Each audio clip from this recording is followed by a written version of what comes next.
sonic echo that leaves no room for doubt. All the shots bring it back to what it's not. Make a move, do we do? As the world cries tears in our hands, are we all part of a bigger plan? All the shots bring it back to what it's not.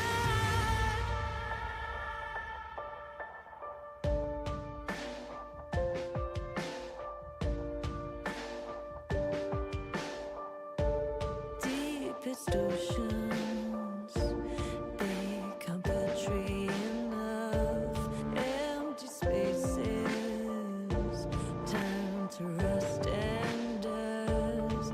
There's no wonder left for us to love. No warmth or shelter, just satellites above. All the shots bring it back to what it's not.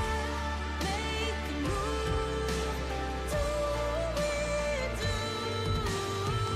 As the world cries tears in our hands, are we all part of a bigger plan? All the shots bring it back to what it's not.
And he gets past all of them as well. What a move from the 48. Oh, look at this. And onto the straight they come.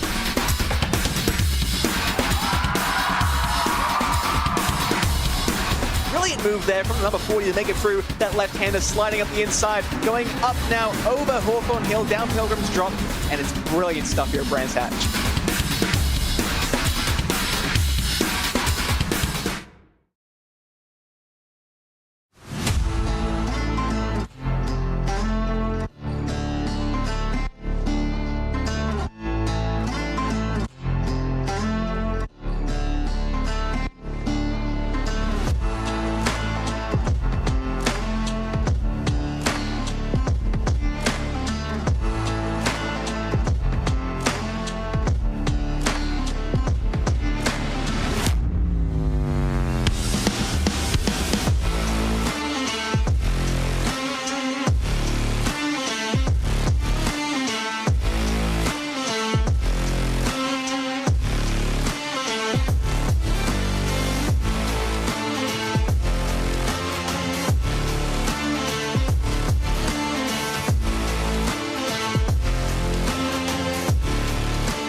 Hello everybody and welcome to Fuji for round 7 of the World Sportscar Championship's second season. It's time for our double-header finale. In just 7 days' time we'll be going racing at Sebring in the final round of this season. But it's time to set ourselves up for those final 90 minutes here with one last race where the drop rounds can still count.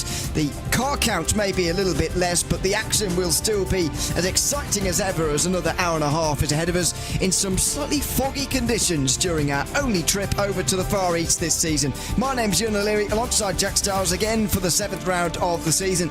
Good to be with you again, Jack. I mean, it's less than 30 cars on the grid here today, a wide circuit as well, and maybe a different race from the narrow peril of Mugello 2 weeks ago. I think you are right, and I think that narrow peril of Mugello will be in the drivers' minds as we head to Fuji, as you say, the last round where the drop rounds will count. Sebring next week will decide the titles. So 90 minutes of racing for these drivers to work out where they're going to be sitting in a week's time. The doubleheader going into the championship finale. Fuji is a very interesting circuit, Ewan, and of course we've seen it used for endurance racing quite substantially actually since it was added to the iRacing service not too recently.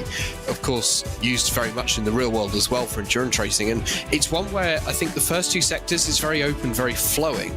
That last sector, that could be the tricky one where it's quite tight, quite twisty. The drivers need to be very careful about that. Of course, lower car count this time round, as you said, but I think that actually potentially could ramp things up a bit more where drivers are going to be thinking, okay, there's less cars, maybe not so much having to worry about the traffic, but that's not the case.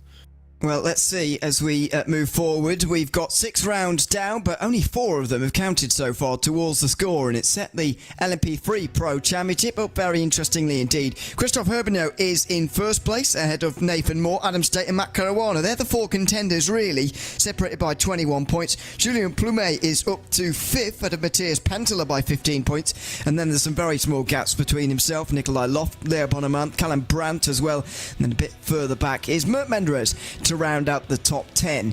In LMP3 AM, we've got Jus Boymeister leading the way with 3 wins to his name so far this season. He's got only 2 points there over Petter Herschel and Mads Kjelsen, then Mac Mafarkua, all separated by 12 points in another top 4 battle.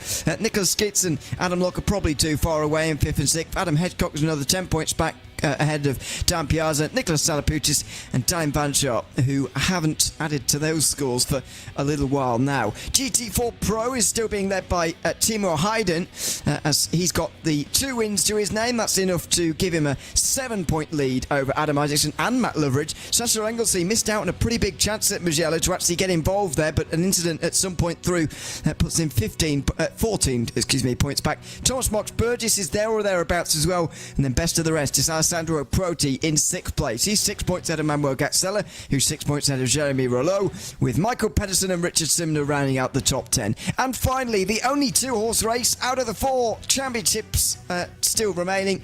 It is Josh Boot leading Leaking McGee by 15 points ahead of Jack Osborne and Jack Wilkins. They need to gain some points today to remain in championship contention. They're tied for 3rd. Evan de Tafas is 5th ahead of Lee Berridge, with Paul King, Rob Sutherland, Houterson and Ben Hicks rounding out the GT4 AMS. In the teams, it's still close as ever. WSR Esports Bookkicker, though, pulled away slightly at Mugello, now 12 points over Writer Engineering Esports, 13 points over Impulse Racing, then Boots and VDS by Undercut and Atomic Ambassador round out the top 5. The rest of them probably too far away to challenge the top of the team's standings. So that's where we lie going into this race here tonight, and it's all very close here, Jack. I think that's the most encouraging thing that we can get from this so far. Let's have a look at the starting grid before we get into the 90-minute race. Then it's Christophe Herbinot who's taken another pole position, his 4th of the season, by a 10.5 ahead of Nathan Moore. Nikolai Loft is 3rd ahead of Matt Caruana, with Remy Fortin and Leo Bonamant on row 3. The first of the AM LMP3s is Matt Kjelsen ahead of Petter Herschel, with Julien Plumet and Nicholas Skeets next. It's Jus Boymeister and Mert Menderes who just miss out on a top 10, with Ben Gregory and Adam Hedgecock the final of the LMP3s in the field. In GT4, Adam Isaacson is just ahead of Sasha Anglesey in that qualifying session, with Michael Pedersen and Jamie Rollo putting in good performances to get onto the front row. Championship leader Timo Heiden only down in 5th alongside teammate Thomas Marks Burgess. Matt Loveridge is the last of the pros who's qualified ahead of all of the AMs, because Jack Osborne is next ahead of Leaky McGee and Josh Boot. Evangelos Natafas is 25th overall ahead of Gurgly Kinsabo in the GT4s this season. Jack Wilkins and Matt Farquhar, who wasn't allowed to qualify, making up the 28 car grid. So that is what we have going forward, and look at the fog here. It is remarkable, really. 37 degrees out on there on the circuit, though. It is quite humid, I guess you could say, and it's keeping the temperatures very high indeed, just in the late morning here, excuse me. I doubt the fog will be playing too much of a role in this one, but I do suspect the lower car count will be affecting these drivers a little bit, and the wideness of the circuit as well. I wonder what kind of race we're going to see today. I think it's going to be an interesting one, a very different race to what we've seen so far this season. Of course, this circuit, very wide, very open. We've seen the bigger open circuits that are sort of the FAA Grade 1 circuits is how I like to sort of look at it, those Formula 1 style circuits earlier on in the season. And they do provide a very different race to the more tight and twisty circuits that we've seen like Road Atlanta. Fuji in its own, though, I think is its own sort of special category, and where it's got so much character in that it's got 3 very different sectors. You've got that incredibly long main straight, the incredibly flowing first and second sector, and then that incredibly slow, tight, twisty third sector where you have to hit your marks, and if you don't, you can actually pick up quite a lot of damage. The fog probably won't be sort of worrying these drivers too much. A lot of people have driven in the fog before. I think the track temperature, maybe we could see some tyre strategy come into the race today, which we haven't seen too much of this season. So I think the weather could also play a bit more of a factor here today with just that high track temperature that we've seen. Well, let's see as we get ready for an hour and a half's racing. You can actually go very early here, by the way, so watch out for an early launch, maybe from pole sitter Christophe Herbinot to catch everyone else off by surprise a little bit. You see the LMP3s and GT4s split apart by quite some seconds actually here today. Quite a big gap actually. There's at least 12 seconds between the two groups. But we're still waiting for the pace car to pull in. But as soon as that happens, Herbinot will be in control of the field. Just 3 hours of racing remaining in the World Sports Car Championship in its second season. Time for another 90 minutes of that to be knocked off. Christophe Herbinot gets the field underway as they fan out 3 and 4 wide in the background. The green flag waves in Japan. Our only trip to Asia gets underway with Christophe Herbinot taking that pole position and taking the lead. It's turn 1. There's a huge crash in the background. On the way on the brakes, there's cars all over the place. Bodywork off to the side, and Nathan Moore, who qualified on the front row, has to go wide and avoid. He drops down the order through the first corner. That was the O'Bonnor man getting it sideways. He's lost his front end on the 25 machine, so Nathan Moore knocked further down into the field. He's going to have some work to do here today to get back through. That gives Christophe Herbinot a nice cushion at the front of the field. You can see on the left-hand side of your screen. On the right is the lead or the start for GT4, and it's going to be something that another interesting sort of dynamic that we haven't seen so far this season, Ewan, is that whole class is Mercedes apart from Adam Isaacson. So Isaacson really on his own with how sort of where he's going to be in that Aston Martin. That's going to be interesting to see how that plays out over the race. Looks as though the Impulse Racing train is kind of sorting itself out. It wasn't quite the qualifying we usually see from Impulse, where they'll dominate the top 4 positions or just sort of be very comfortable in the top 5. There's a few people sneaking up there again, and obviously with this round being quite crucial to the championship, I think that's something that they are incredibly aware of and will be making moves very early on. There's only one non-Mercedes in the top 10 of both GT4 standings indeed. Adam Isaacson, won't surprise you to learn, is the one in Pro. He's second.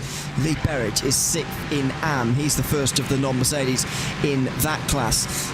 Meanwhile, in the main part of the screen, Christophe Herbinot is getting out to an early lead here. And that opening moment there in towards turn number 1, the spins and everybody scattering to avoid contact and avoid getting involved has certainly held a few drivers back, including Nathan Moore, who must be ruining the start that he's just had.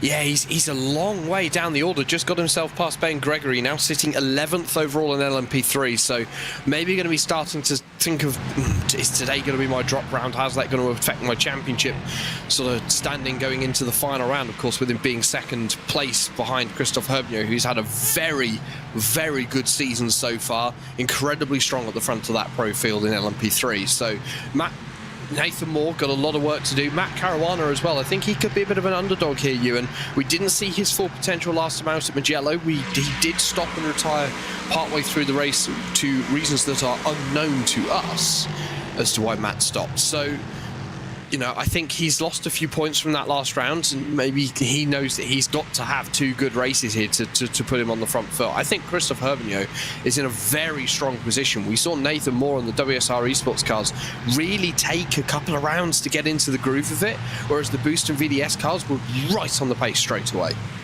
Leo Bodeman, by the way, is the one with no front wing in the background, and this is why, down towards turn 1, he just moves right and hits somebody, I don't know who it is, and then somebody else hits him.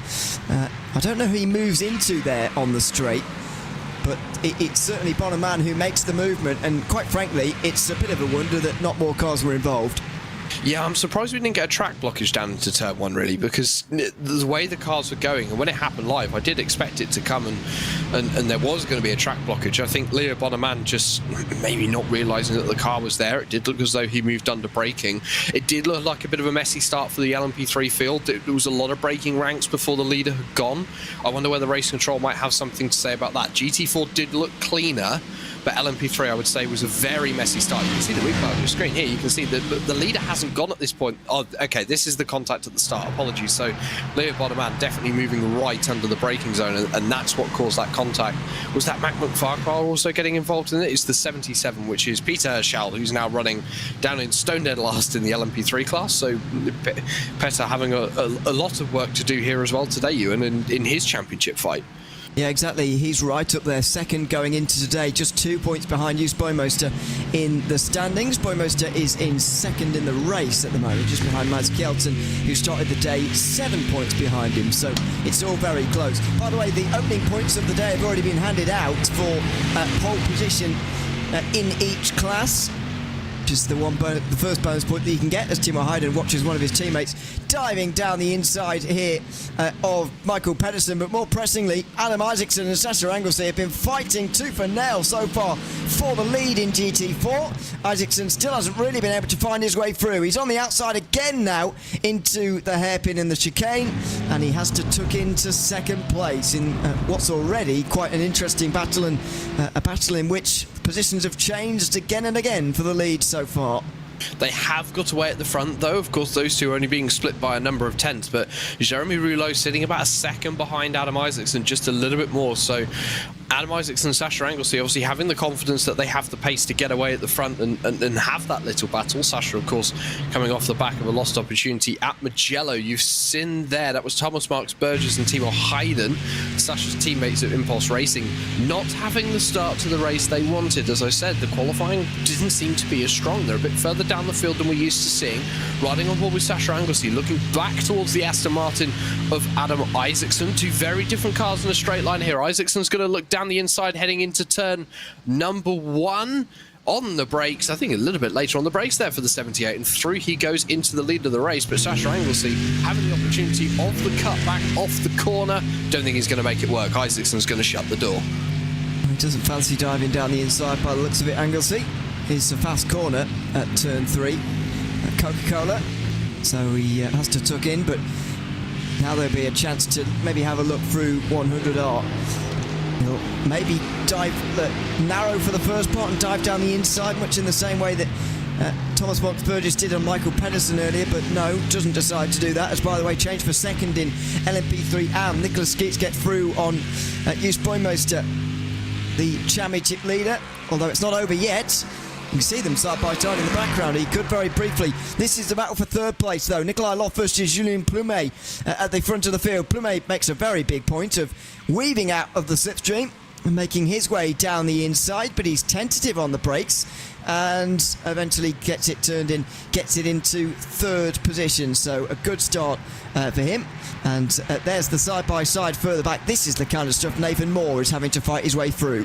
And that was Nathan Moore going down the inside of what looked like quite a large group of cars into turn number 1. So maybe having a little bit more straight line speed in the number 88 machine that he is able to utilise. Riding on board with Nicholas Skiat in the 689 Kinetic Racing machine, chasing down Joost Boomooster, the leader in LMP3 AM. Not quite having the start to the race he would have wanted. Mac Farquhar got past, as you mentioned, Ewan, just a few moments ago. But actually, something I spotted when Julien Plumet got himself past Nikolai Loft was that the door was open for Remy Fortin, but he wasn't able to make the advantage or get the advantage he needed off the corner at turn 1 to get the run down the inside into turn number 2. Back to the leader GT4 Pro off of turn number 1 once again, and it actually looks as like they might be starting to work together. The camera's a bit deceiving as to whether they're bump drafting or not. I don't think they were. I'm not sure they were close enough, but Sasha Anglesey and Adam Isaacson may be settling into this one, going, okay, we've got some pace. Let's try and pull a gap here and get ourselves comfortable on when the rest of the Impulse Racing team start to play the strategy games. Well, given the fact that Anglesey is the one in second place right now, he's the one sort of dictating whether they work together or not. And for me, that wouldn't make much sense. I'm not disagreeing that they are doing, but I'm just saying it doesn't make much sense to me, because Anglesey is not the best placed Impulse Racing driver in the standings. Timo Hayden is. And so as he pushes Adam Isaacson and himself further away from the rest of the field, surely it puts his own teammates' championship lead in further jeopardy as he's helping out the closest runner-up so far to his teammate. Yeah, that's a very good point, actually, and it's something that I guess Sasha Anglesey will be considering at this point. I think Impulse Racing do seem to be running a championship where they aren't using team orders. It is every driver for themselves. Yes, they're working together for a team, but at the end of the day, if one driver's faster, they have a right to run their race that they need to do to get the points that they need. So Adam Isaacson, we saw just having a little mistake coming out of turn 15. Now, I know how painful that is if you hit those curbs too hard, so you do have to be careful on those curbs. It could cause wheel or floor damage for that matter, and in fact, actually, I think there was a little bit of damage to the number 3 on the rear left there that was caught on the TV camera as they head down the main straight. Down onto turn number 1, Sasha Anglesey once again not putting up an attack. He's very much waiting to see what's going to happen. He is. As I say, they do seem to not have team orders at Impulse, but normally when you say no team orders, yes, you can fight with each other, but normally you won't help someone else to try and disadvantage another teammate. That would normally be the protocol, but there you go. Side by side, meanwhile, for third place again here, Nikolai Loft and Remy Fortin. It was Nikolai Loft and Julien Plumet earlier, although Plumet's plummeted to 8th place overall. Now, the two remaining side by side, and Remy Fortin gets through on the inside line. Nikolai Loft is going to get the run on the exit. But there's the side-by-side further back. It's between Nathan Moore and Julien Plumet. How has Plumet let this happen, as he's suddenly been overtaken by about 5 drivers? It does look as though last lap he has lost a considerable chunk of time. Replay up on your screen. Oh no, that's through 14 into 15. Well done to Julien for getting it stopped and off the racing line, although race control may look at that rejoin and see whether he has impeded others, but very unlucky there. Just looks as though the rear end stepped out, and it's a very tricky corner that wheel, because you've got to turn, brake and balance the car really well to make sure that it won't step out on you, as Julien Plumet has just demonstrated. So that is another position for Nathan Moore to make up in this race. He's still putting the pressure on Menderes. Hasn't been able to get past, been behind for a sort of couple of laps now, so could be getting to the point where Nathan Moore wants to start to put a challenge on there. And then he's going to be chasing down the AM leader of Mads Kjeldsen, currently sat 5th overall. An excellent start for Mads, just kept himself out of trouble here. Yeah, that's exactly what you've got to do. It's very difficult as an AM leader of either of these two categories, because you find yourself very quickly embedded within the lower end of the pro category.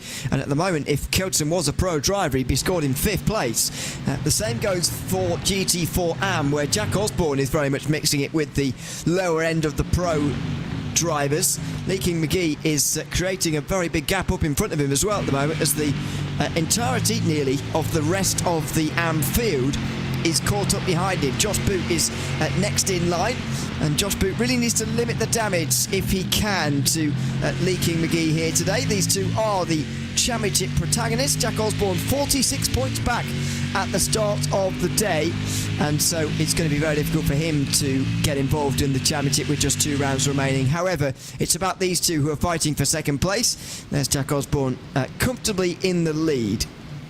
I think Jack Osborne here has one objective today, Ewan, and that is to win the AM race. That's really going to be his only way to keep his championship alive. He's got 2-0 scores instantly for his drop rounds, as he did join part way through the season. So the fact he's been able to have the season he has, score as many points as he has, I think is actually a pretty remarkable achievement for the 777. So firstly, congratulations, Jack, but he's got a long way still to go here. Of course, 90 minutes of racing next week as well is the only round where these drivers are going back to back, so they have to keep that in consideration too. But currently Jack Osborne latched onto the back of Matt Loveridge in the 71, who we've seen on multiple occasions be incredibly strong. Not so much early on in the race, he's a bit of an underdog in the opening half an hour, but later on in the race, much stronger. Michael Pedersen down the inside on Jeremy Rouleau into turn number 1, went way too deep, and Rouleau has gone back through on the exit of the corner, and I think Pedersen just got his breaking point for that attack slightly wrong, a little bit too aggressive there. Yeah, that's one of the easier cutbacks that Rouleau will ever do in his career, as Michael Pedersen went steaming down the inside there. On board with Thomas Mark Burgess, looking to take advantage of this, 5th and 6th place, and just behind him, Timo Hayden. Well, he's going to be watching these two side by side right ahead of him here. Can he maybe capitalise on his teammate going side by side and make it 3 wide even into the hairpin? Is he going to force the issue so early on with still an hour and 16 remaining? Timo Hayden stays behind and very much takes the conservative choice on the braking zone of turn 10, so he stays 6th, but seemingly not quite possessing the pace that he's shown throughout most of this season, which has taken him to a championship lead for most of the previous 3 rounds, actually. Yeah, Timo Hayden just doesn't seem to be in the same sort of groove that we've seen him so far in the opening 6 rounds. Thomas Mark Burgess, again, another driver who's been incredibly strong, been up at the front, and at Mugello got his first race win of the season, and that was a really masterful drive by Mark Burgess. Just had pace over the rest of the field there, and that's what we're seeing again today. Sasha Anglesey's got the pace out of the 3 Impulse Racing cars, so that could be what brings Sasha back into this in 7 days' time, Ewan, and fighting for this GT Ford Pro Championship. You know, I think they do have to consider what's happening with Adam Isaacson. They need to try and get some points off the SimRC.de driver, because otherwise that's going to be a concern for Impulse Racing going into the final round. Strength in numbers is true, but Adam Isaacson is incredibly strong in this championship. The LMP3 you are seeing on your screens, that is the overall leader of Christophe Herbignaud. We haven't spoken about him much. To be honest, we haven't seen him much so far at the start of this race, because he has checked out 2.5 seconds ahead of Matt Caruana. Yeah, and that gap is only going to grow further. Matt Caruana needs a good day today, to be honest, if he wants to be involved in the championship fight by the end of the season. As we've got pit stops here, this is early. So 3 AMs and a pro, Ben Gregory, all into the pit lane. Now, suddenly the early pit stop strategy is getting quite popular towards the end of the season. Seeing that we're in traffic for the first time, pit early, get your short pit stop out the way so that you don't have to go through this traffic as more times than you need to. But it's becoming a popular call to come in after only 15 minutes. It's actually the first time we're seeing this strategy used in this way all season, Ewan, where someone has gone, okay, traffic's coming up, let's get in, let's get the first pit stop done. I like to call this strategy the Joost Bomoster strategy. I feel like he's the driver who's really championed this strategy for the rest of the field, and I think some of the AM drivers have picked up on this. Pet Herschel and Nicholas Skiats are the ones who have picked up on that. I think Herschel will have some damage from that opening lap as well, so potentially a good excuse to come down onto the pit lane and grab his fast repair. Ben Gregory has also come in early. He has taken a long stop though, 1 minute and 4 seconds. So he's gone a lap down on Christophe Herbignaud. So obviously some issues there for the 113 machine. You can see him just on the left-hand side of your screen. It's getting busy down into turn number 1 as all of the field, all 30 cars pretty much converge on one corner. Yeah, it's going to be 4 wide here very soon. Here we go. round the outside through turn 2, down the inside for another, and they briefly go 4 wide. They all figure themselves out before turn 3 at Coca-Cola, and now round the outside for the higher downforce LMP3s around 100R, and then diving down the inside when they get to the next braking zone. That's turn 6 at the hairpin. Pedersen defending to the inside, diving for that apex as they all try and figure this out. This will always be the most nerve-wracking run-through traffic, the busiest run-through traffic for both classes, and that is being proven to us at the moment as cars duck left and right, even down into the hairpin at turn 10 as the back end of the LMP3s finally make their way through. Here we go. Oh, goodness me, what a traffic jam. That is a mega traffic jam. It's like looking at the M25 on a Friday afternoon where everyone's trying to get home for their weekend. So down into Sector 3, it's got very, very busy. This looks as though the Impulse Racing train has got Matt Loveridge joined in. So Loveridge has managed to make up some positions. He's managed to get himself past Timo Hayden and catch back up to this pack. And that is your AM leader, just latching onto the back of this of Jack Osborne. So I think all the main pack of LMP3s are now through. Apologies, and I think we're now going to see it settle down again for another few laps. I think as well with the length of the lap here, Ewan, it's taken nearly 20 minutes to get to a point where we're having cars lapping each other. I think that's the longest it's taken all season. Another thing I just want to point out, as it is currently on our screens, can I give props to Leo Bonneman? Yes, he caused that incident on the first lap, but he is one of the fastest drivers on track at the moment with no front end. He's keeping up with his teammate Julien Plumet, maybe using him as a bit of a draft partner to pull him back towards the front of the pack. But I'm surprised we haven't seen the 25 down onto pit lane yet. He's clearly trying to run a standard, sort of the standard strategy that we've seen people use in LMP3 of running very long on the first 2 stints with no front end for the first stint. I think that is a very, very good achievement.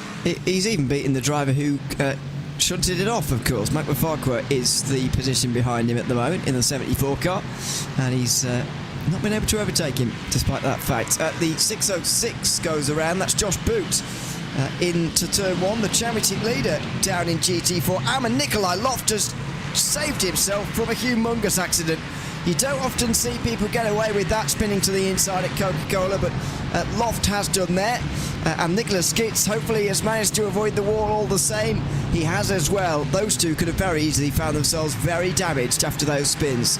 You've got to be careful on the curb on the exit of turn 3. It can very easily do that to the car, especially these LMP3 machines. Incredibly stiff suspension setup. I've spoken about this earlier on in the season. They are a car that really is built for an AM driver. It's built for simplicity of driving, and it's very stiff because of that. It's not very forgiving on the curb, so you have to be careful. Nikolai Loft and Nicholas Skitz coming very much close to humongous accidents, finding out how quickly an LMP3 car can snap on a curb when you get it bouncing. As we look still, this is at the Impulse Racing train, I'm going to call it that. They're currently being led by Jeremy Rouleau in the Wave Italy car. Michael Pedersen hasn't been able to forge another battle attack on the 3rd position in the pro category just yet.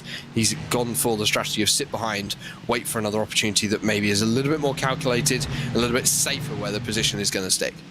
As things stand, by the way, Timo Hayden would lose the championship lead to Adam Isaacson right now. Matt Loveridge is down in 7th place, though, so he's losing even further points, and so Sasha Anglesey would move up past him.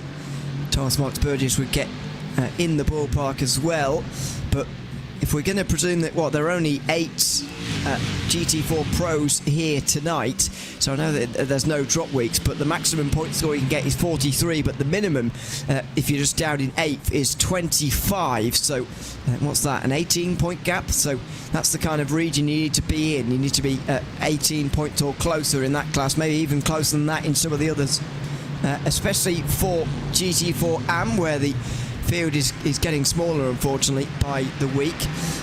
Here tonight, only 5 drivers in that class. 5th place still only 31 points.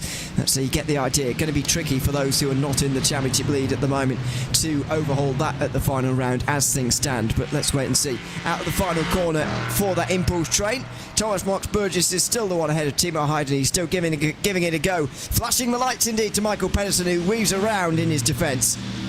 Yeah, I think that they're all sort of following Jeremy Rouleau. They're pulling off a... we usually see in the last lap of the Indy 500, of course, that coming up this weekend, and I'm sure we'll see many moments like that coming down the main straight of people trying to break the draft. So not quite sure what the thinking there was. I think this is what's opened up the opportunity for Thomas Marks Burgess and Timo Hayden to go for a move for Michael Pedersen. Don't count out Matt Loveridge here, but it looks as though the second impulse car of Hayden hasn't been able to make a move. He's now under pressure from Matt Loveridge. Loveridge looking to the outside into turn 3. That's a very risky move, deciding it's not worth it at this stage of the race.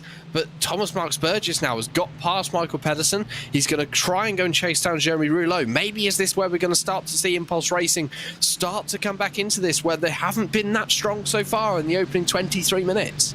Yeah, it's been a bit of a struggle, really. You can just see the gap increasing as well.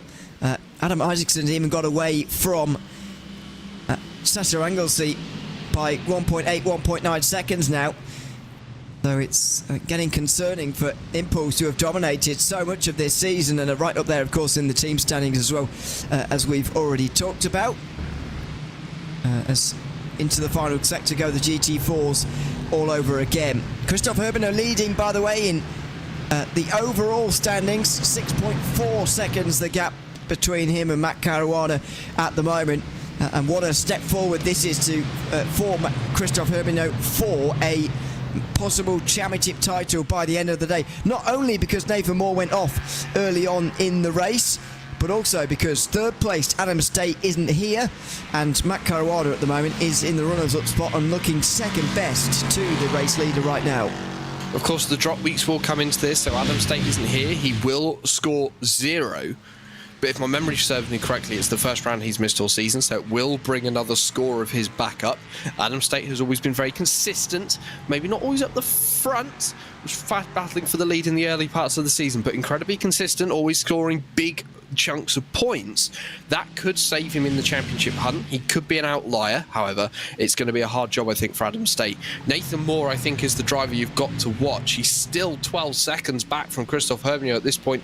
He is catching Remy Fortin, so I would say best case scenario for Nathan Moore really is probably going to be P3, unless he can start to find a bit of pace over Matt Caruana and pull him in the remaining hour of this race. As Timo Hayden gets down the inside of Michael Pedersen, a little bit of contact by the looks of it there. This has opened up the door for the driver of Matt Loveridge. Looking around the outside, a little bit of traffic making its way through off the circuit there, but Loveridge now looking down into the chicane. Defensive goes Michael Pedersen, to the outside goes Matt Loveridge, side by side at the apex, and I don't know whether Pedersen had enough. And in fact, I think it's been contact. Pedersen's off. Loveridge is through. So is Jack Osborne in the AM lead, who's still in this. Pedersen really not pleased about that. Well, that was all a bit of a mess down into turn 10, and just in behind there was a bit of a mess going on as well. For someone, not sure who it was, to be honest with you, but a GT4 went piling into the back of one of the prototypes down at the turn 10 braking zone. So out of the final corner they'll go now, and they'll try and sort themselves out, but the gap only increasing now to the front two. Jeremy Rouleau still holding the third place. Thomas Marks Burgess up to the top 5, so is Timo Hayden though. Matt Loveridge is through, but Michael Pedersen has been dropping backwards. Here's a view as to how the last part happened. Side by side, and I think he turns in there on Loveridge, really. Yeah, I would have to agree. Pedersen, you know, Loveridge was alongside. He deserved the room into the second part of that chicane. Yes, it's incredibly tight because it is very, very tight, that chicane, but I think he deserved the room. I think Pedersen maybe just shut the door a little bit too hard. Impulse Racing pair of Thomas Marks Burgess and Timo Hayden now putting the pressure on Jeremy Rouleau in the 28. He's been quite comfortable in third position so far, has Rouleau. But with 2 Impulse Racing Mercedes hunting him down, I think maybe that is going to be under threat. We have seen these 2 Impulse Racing drivers be a little bit quicker on pace than Jeremy Rouleau all season long. I wouldn't be surprised if they're trying to set themselves up for a 2-3-4 here. Yes, Isaacson is going to score, as it stands at the moment, with an hour and 3 minutes remaining. He's going to score maximum points in the Pro Championship. However, if they can get as much damage limitation as possible, that's going to help them going into Sebring in 1 week's time. So I think that's got to be Impulse Racing's sort of the challenge here now. bit of news from the pit lane, by the way. We saw 4 drivers in LMP3 come in with the early strategy, including Juspo Meister, who was the pioneer, if you can call him that, of that strategy. Petter Herschel, who's had issues today already, along with Nicholas Skeets. But Ben Gregory, unfortunately, spent over a minute down in pit lane. He got a 40-second stop and hold for an unsafe pit entry.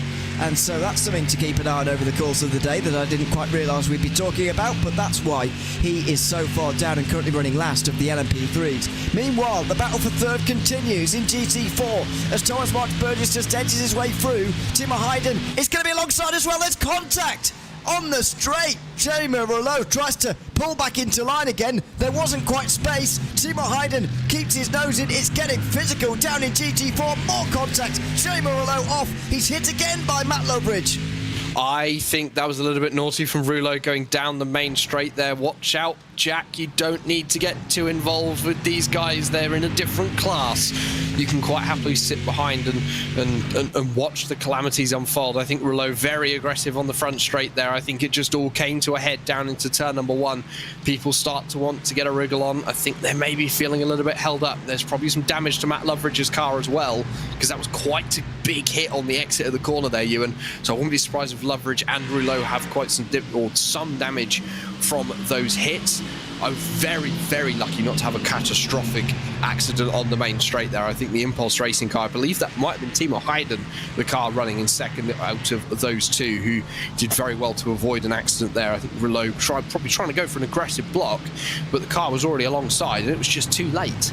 Yeah, he tried to tuck into line to stop both Impulse Racing cars going through at least, but couldn't do it because, as you said, there wasn't quite a car length in the middle of those two. Now I wonder what's going to happen in this race, because Impulse are now 3rd and 4th. They're starting to find their way a little bit again after a little bit of a poor qualifying and a difficult first 20 minutes or so, but now maybe can they work together to bring back some of the pace that we are more like expecting from them in these events.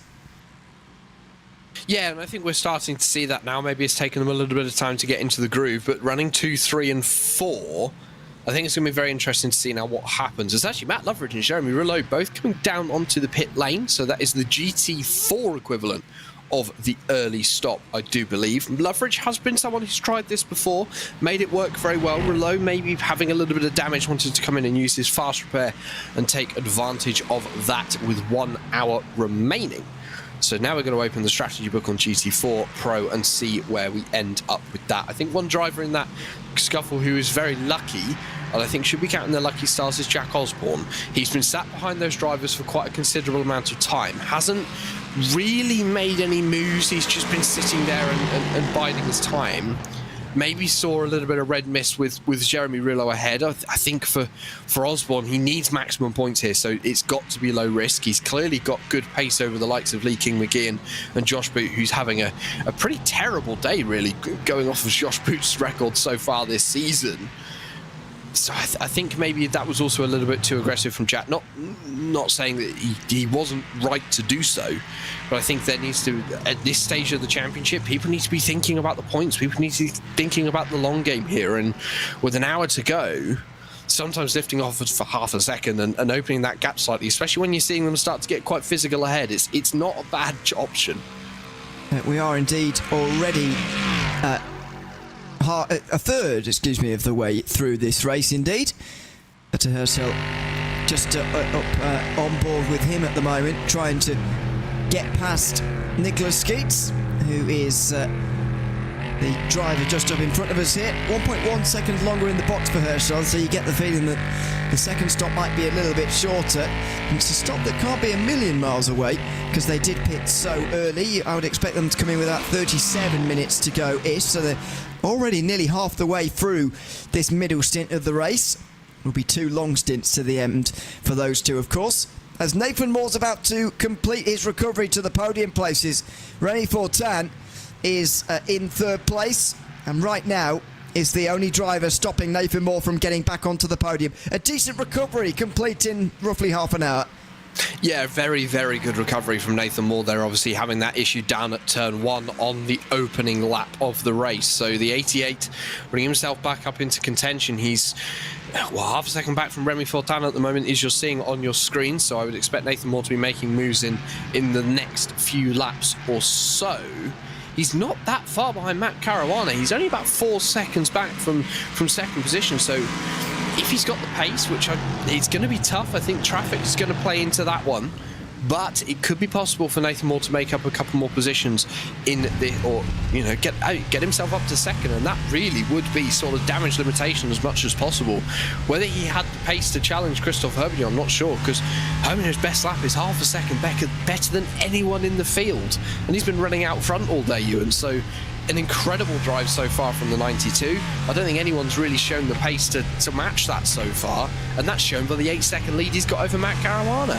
Well, it is impressive, but you've got to remember the gap in qualifying was only a 10.5, and Nathan Moore's been in traffic for most of the day so far, and the chances of getting a best lap from here on in is going to be a little bit tricky, given the GT4 traffic that will now be a pretty much constant for the LMP3s. So I'm not sure. I think Nathan Moore could have been in and around that region if indeed he hadn't had those early problems, but we've once again got to take a hat off to him for even getting through that first lap, to be honest, because he would have seen that going on in his mirrors. It wasn't unfolding in front of him where he had to slow down and weave around drivers. It was happening behind him with cars going all over the place, and he had to figure out where to go based on looking in his mirrors, which is always more difficult to do.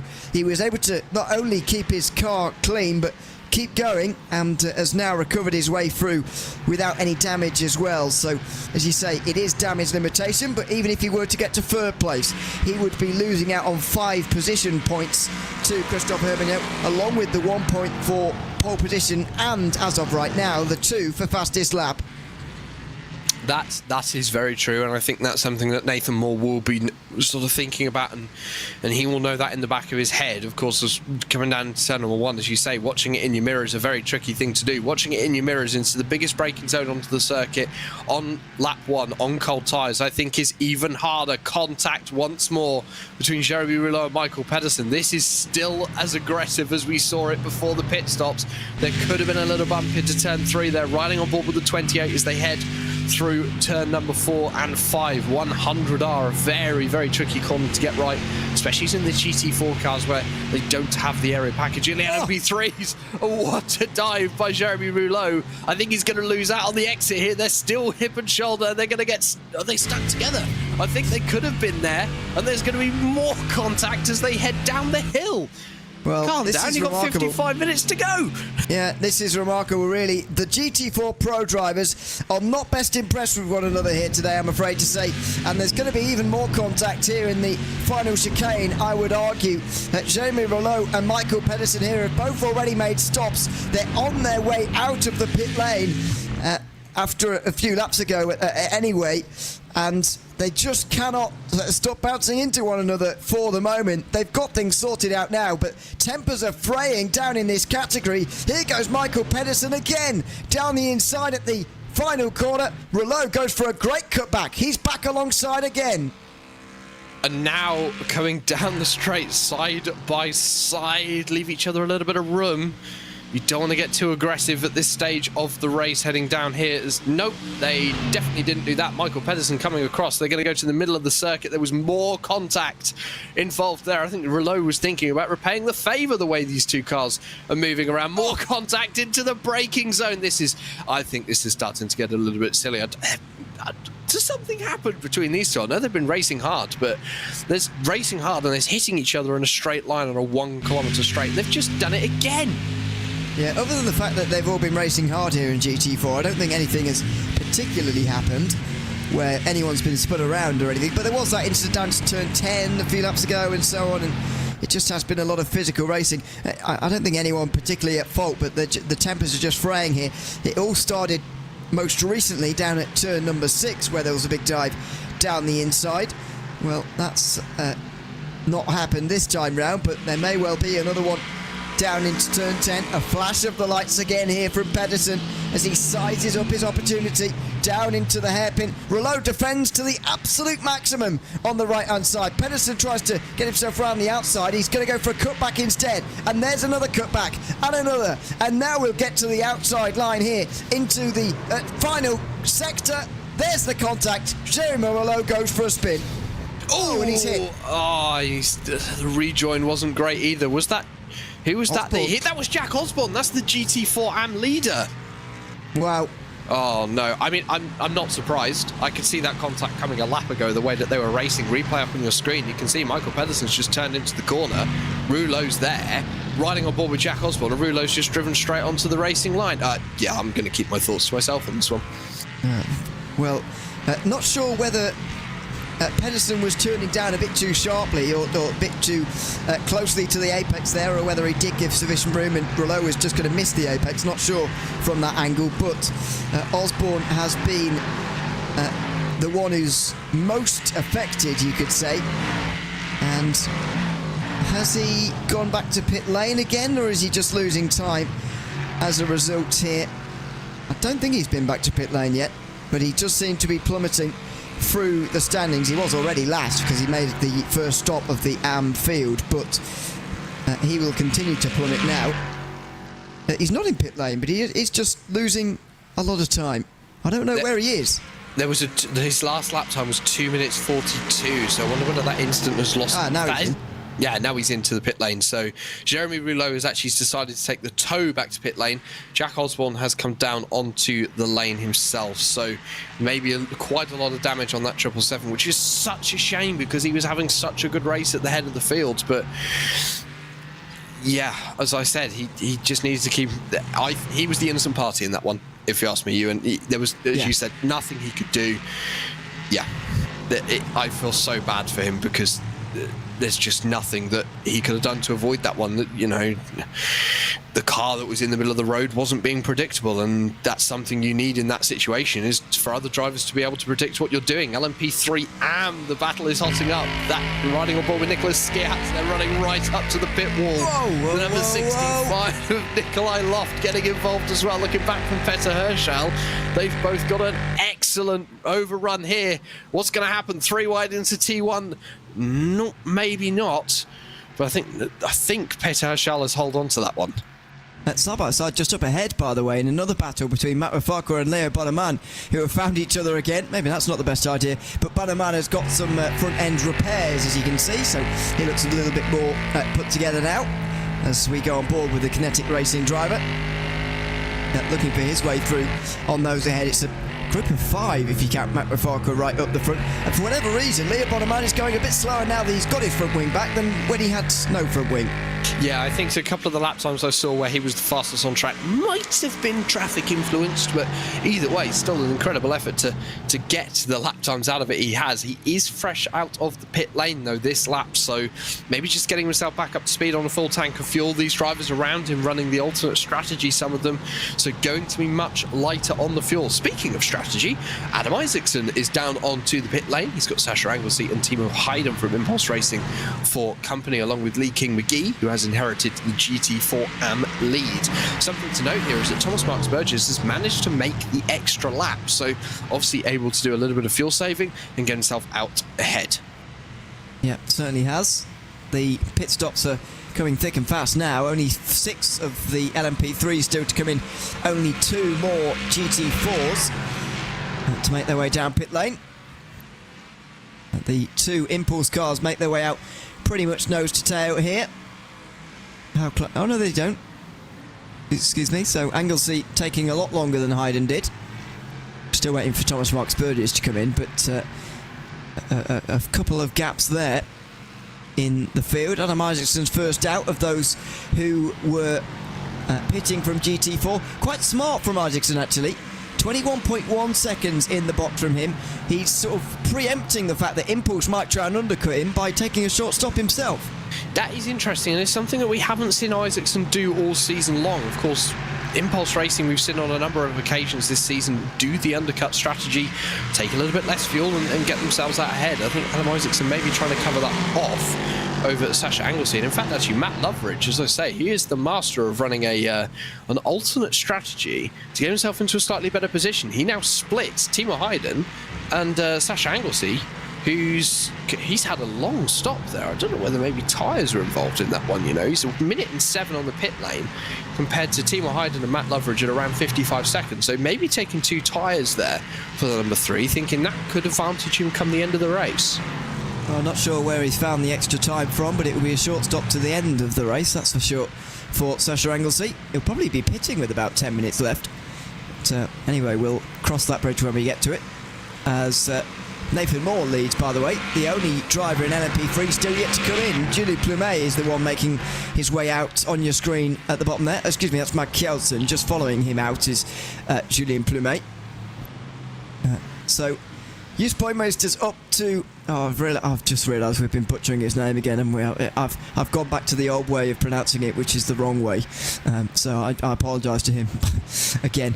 Meanwhile, Adam Isaacson has taken the lead back again here from Thomas Marks Burgess. That's no surprise, really, but I think the next point of interest is going to be just how long this stop's going to be for Thomas Marks Burgess. 23.5 seconds in the box for him. He's going to be around his teammate, just ahead of his teammate Timo Hayden, so all of a sudden Impulse are all over this race again. They are, but I think it should be noted, look at that advantage for Adam Isaacson, 10 seconds over Thomas Marks Burgess. Sasha Anglesey did have a longer stop, did take tyres, however I'm pretty sure he's also taken quite a considerable more amount of fuel on board, which could be an interesting factor in this race. That it's a little bit confusing as to why there was a long stop, because I would have thought that with the length of the stop he's had, he would have hit the fuel limit, Ewan. So whether he's had a penalty or decided to take some damage on the 3 and have a little bit of damage repair, I'm not sure. So Adam Isaacson now in a very comfortable position at the head of GT4 Pro, and it's now going to be the Impulse train that is going to try and make that back. Out of the pit lane for Nathan Moore, just in behind Remy Fortin after the opening round of stops, but look at that, he was only a lap or 2 away from actually making it on just 1 stop, which I suppose shows to you just how close it is to making it on 1 stop around here. If we had a Long Beach on the calendar, we'd be seeing 1 stop, I would have thought, but this track a little bit too fuel heavy for 1 stop racing. So Nathan Moore is going to come in for a real splash and dash in the final 10 minutes of about 4 laps. I wonder when that's going to put him towards the end, because most of the LMP3 pit stops were around 27 seconds and nobody did much different really of those who waited it out till the end of that stint to come in. It's actually a very interesting sort of way to look at this, is that Nathan Moore, he's managed to go, he's obviously had that incredible comeback drive through the field while also going longest, so it makes me think that where he couldn't quite make the advantage up that he needed in places, actually he has taken the initiative and saved some fuel there, Ewan. So an excellent opening stint by Nathan Moore, and actually you have to question whether if he'd got another lap he could have got to halfway here. You know, don't forget, these drivers have done an outlap to the start of the race. They would have used probably a litre and a half of fuel getting round through sector 3 on the opening lap of the race. I wouldn't count out Nathan Moore trying a 1 stop here. I don't know. I think the amount of speed he would lose trying to do that would maybe turn around the deficit that he's already got with the fuel, or that he's into with the fuel at the moment. You never know, but I think it might just cost him a bit too much time. Let's see if he does indeed attempt it in the end. Closest battle in LMP3 is between Mert Menderes and Petter Herschel at the moment. 2 different classes, but they're both in LMP3. And Petter Herschel makes his way through. He's one of those early stoppers, of course. Of the early stoppers, it's Jus Boymeister who is the leader of them. He's got quite a gap over Herschel, actually, and for the championship leader to have such a strong advantage at the moment is a great sign, but he isn't that far away from making another pit stop indeed as well. And something to point out as well, look at how close Mads Gilson is behind Joost Boymeister. Bearing in mind that Mads has made his long stop here. So I think this could be a very interesting one to see where this will end up. I think Mads has had the pace so far today in the 23, but incredibly strong, running actually, you know, as I said earlier on, up towards the front of the field in the pro class, really getting stuck in for the top 5 overall. So I think Mads in a very comfortable position here today, and something we'll have to keep an eye on as the race develops. Nikolai Loft and Nicholas Skiat still going at it. Two drivers who had some issues down at turn number 3. Skiat with got the inside into 14, or 15, apologies, and actually that was really well executed, seeing a gap open where he knew he could get the car stopped, getting it down the inside. Actually very, very well done. Riding on board with Matt McFarquhar, 5th in the AM class. The car ahead of him, you can see on your screens, is not actually for class position, as Nikolai Loft is running in the pro class in this championship. However, the car ahead of him is for class position, so it is in Matt McFarquhar's best interest to try and get past here down into turn number 1. Well, he's not. Not close I don't know if you just heard, he just breathed off the throttle slightly on the straight. He's very much breathing at the end of the straight as well, off the throttle. So, oh dear, somebody spun in front of them all. Who's that? Ooh. Is that Herschel? It is. Petter Herschel. That's an absolute disaster for a championship chaser. Only 2 points off the lead going into today, and he's just thrown away a lot more than 2 points there. Yeah, I think Petter Herschel, again, he's another driver who's had a few issues today. Replay up on your screen now, coming down into turn number 1.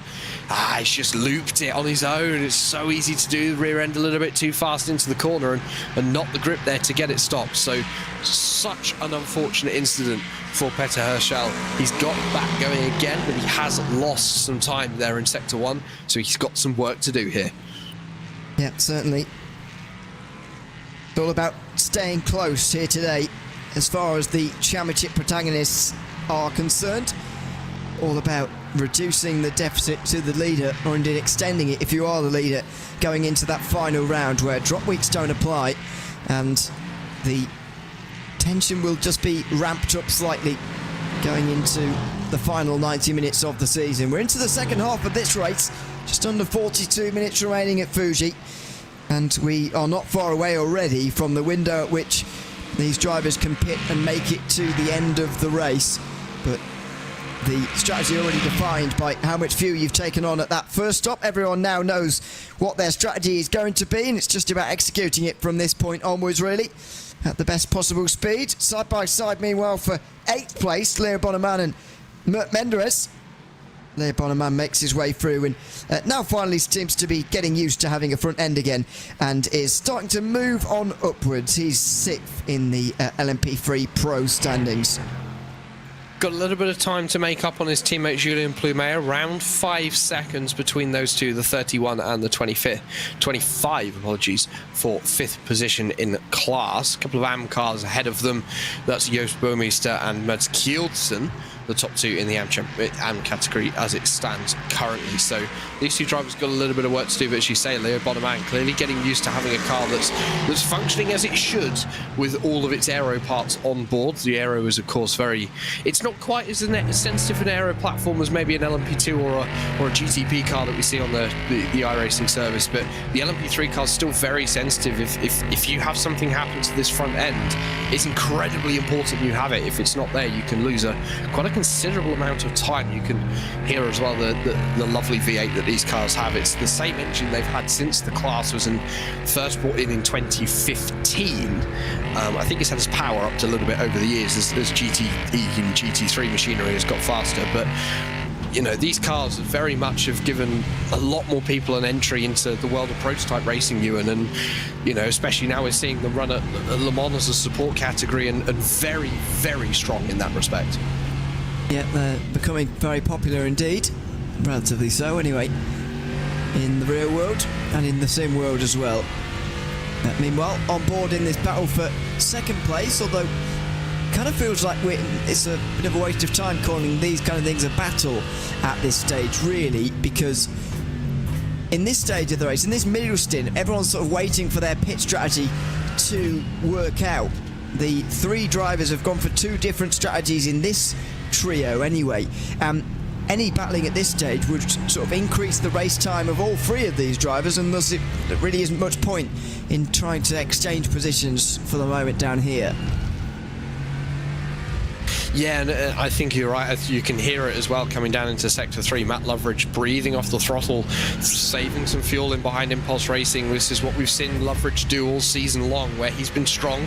He's played a fuel race. Some people have played a pace race. He's played a fuel race. And, you know, getting a little bit of draft off the LMP3 where he can. That's quite an interesting strategy there. And the driver leading this train of Thomas Marks Burgess is going to do the same.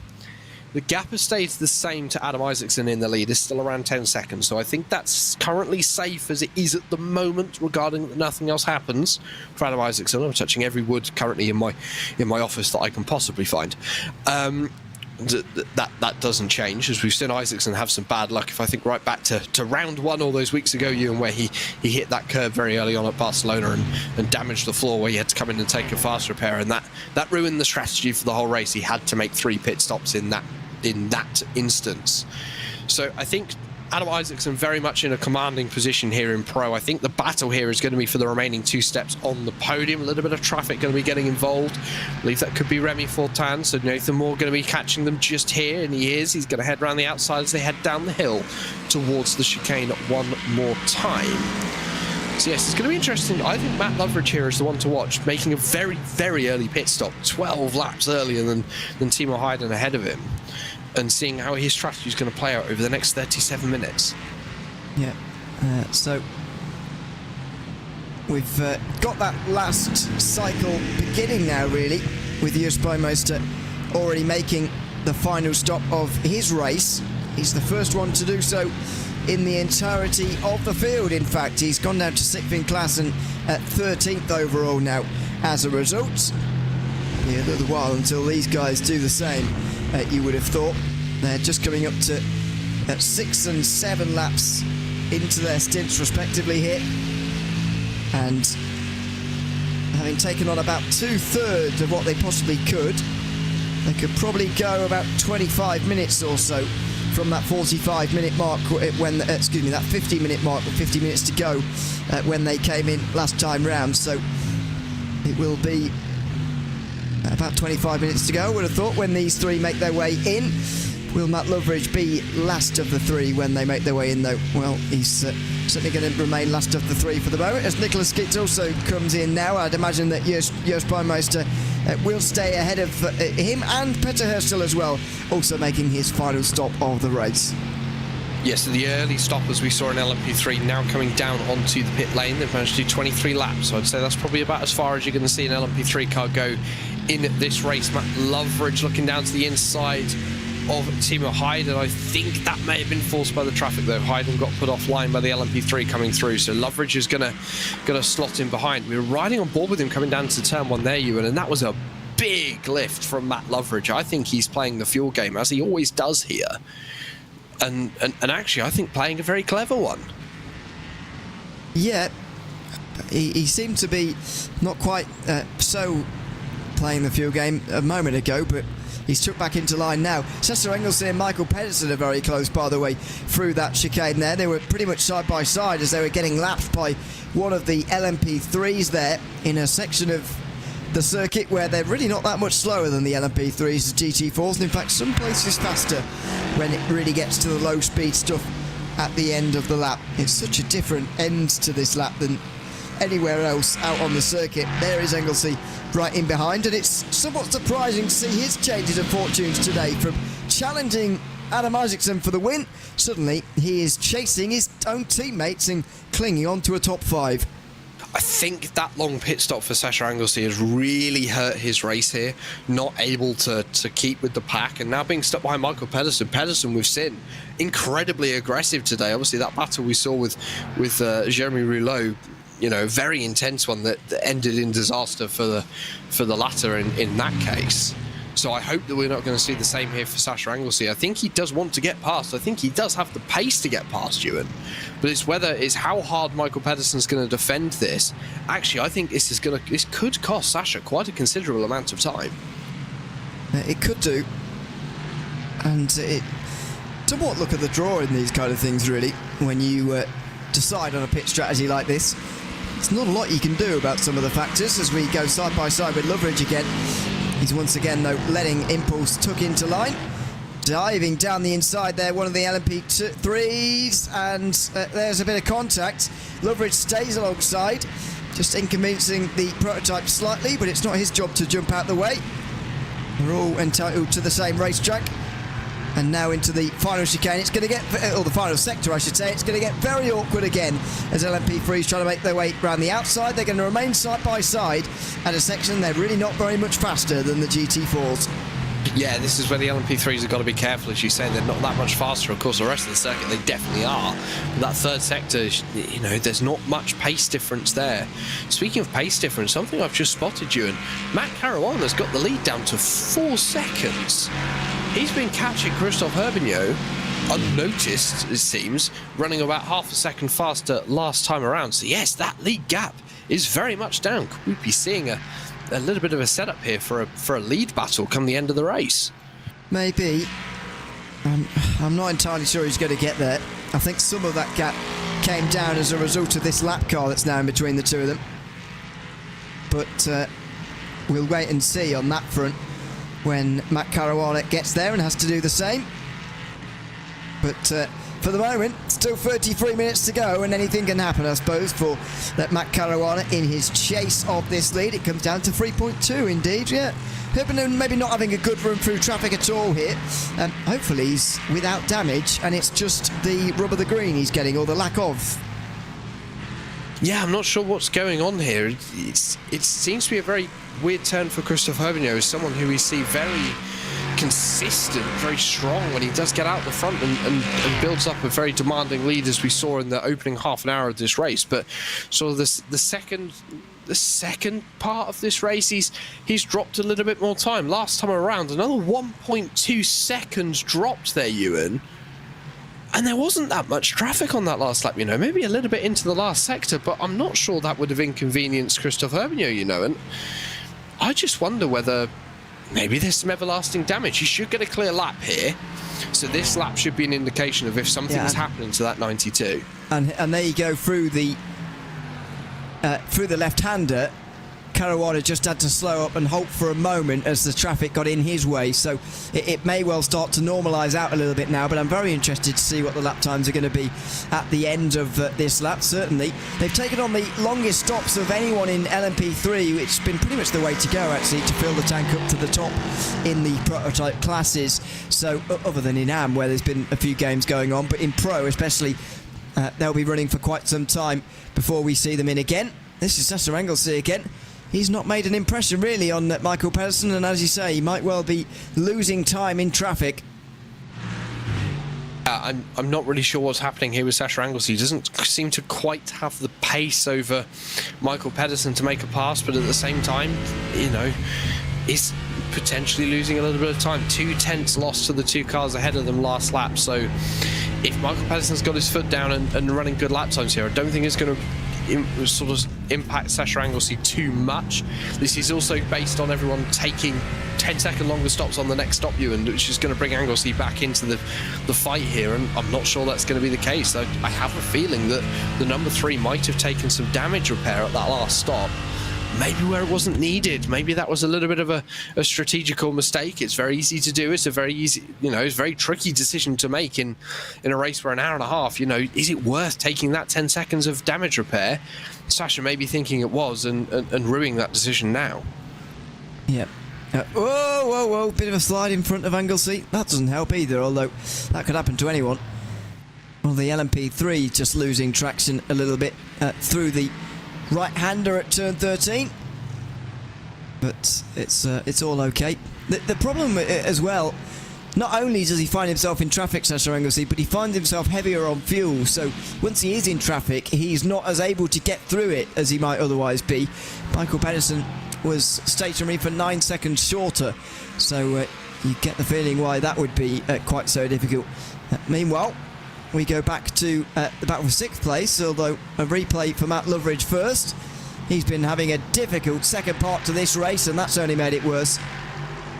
And I think that could be day done for Loveridge, and actually, if that's the case, it's championship done for Loveridge. I probably be confident in saying. It looks as though a little bit of contact from an LMP3 and around he went, and the one following just had nowhere to go, and the damage was picked up. He didn't rejoin the racing surface after that, pulled off just after T1 and decided that the tow was the correct decision to make. So Matt Loveridge, who once again was showing, I think, a very strong day in the fuel game, which is the game he's been playing all season long, doesn't maybe not quite have the outright pace at some circuits, but definitely been strong on the strategic games, and that's just all come to a head in a traffic incident. It's something we've seen all season long. It's so easy to do and so unlucky when it happens.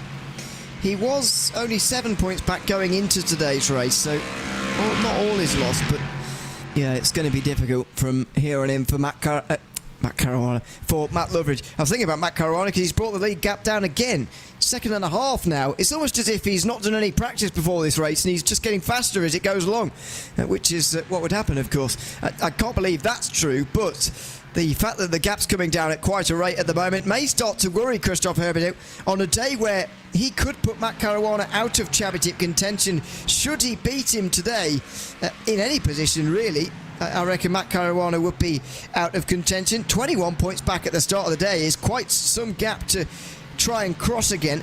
21 points is the gap from first to 12th, so that gives you quite the idea. I mean, that's not going to be possible to gain back in the final race. So Caruana needs to beat Herbinot today, and he's brought the gap below a second for the first time in ages, and it's through the final corner. He's missing the front end, is Christophe Herbinot. We've missed something along the way because the championship and race leader is missing the front end.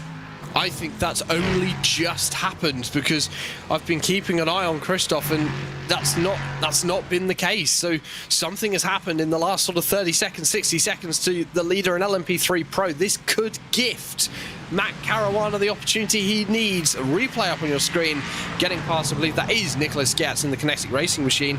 And oh, the rear end has stepped out for Christophe Herbinot, and off goes, or contact with Skiats, and off goes the front end of the 92. Again, just so unlucky, Nicholas, the unlucky party in that one, and actually the one I would argue that's come off worse, because Christophe Herbinot is in this pit window.